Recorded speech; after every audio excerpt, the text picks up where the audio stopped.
Pearl is the prequel to X, and I gotta say, I was dreading this movie, and it's because, guys, I really didn't like X at all. To be honest, well, I wouldn't say at all. I thought the movie was had some decent performances and was pretty well directed, but I didn't really feel like the movie had any substance. It was kind of this throwback to 70s slashers, and people were like calling it one of the best slashers in years, and it was just like, okay, I didn't, I mean, and it wasn't even that fun, and I feel like that's the whole point of a slasher movie is you want it to be fun. I mean, there was lots of like gross sex and nudity, and it was just like not even that I mind nudity in a movie. It's like I watch the fucking Friday the 13th movies, okay, but it's like it's not even fun. It's just gross, and I hate to say it like that because what it's like old people sex is like, well, yeah, but it's also like part of it was the movie was intentionally making it gross, and that just it didn't make for a pleasant viewing experience if you're like a person who just likes to watch movies um, like that. You know, I don't watch these movies to be grossed out. So I was kind of dreading this movie, but I wanted to watch it just because I wanted to see what the deal is. I'm curious what this movie was, and I work at a movie theater, so I checked it out. I really liked this movie. Um, I thought it was actually great, which is really bizarre because I didn't care for the first one that much. I didn't hate it. I own it actually, so tells you what I think of X. I own it at least, you know.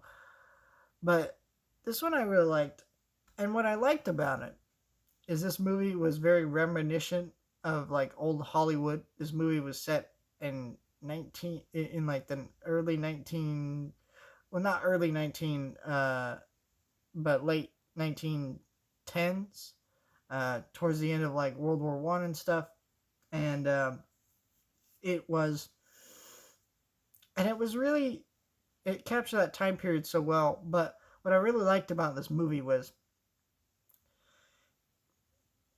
it dealt with the history of like pornography filmmaking and interesting things like that were interesting, and the exploitation. I thought that was cool, and like how Hollywood kind of exploits young girls at this time, and things like that. And it had some interesting themes about that. I really liked that Maya Goth is the main lead. I think she was so good.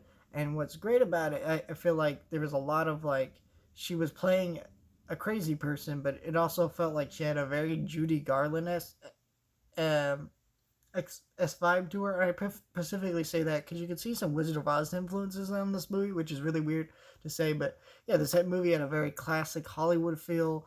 A lot of the actors wear outfits that, while accurate to the time, some of them seem like more accurate to like a movie that would come out in the time. So this movie felt like very early 19 hundreds, like old Hollywood filmmaking, which is very interesting and unique and strange and different.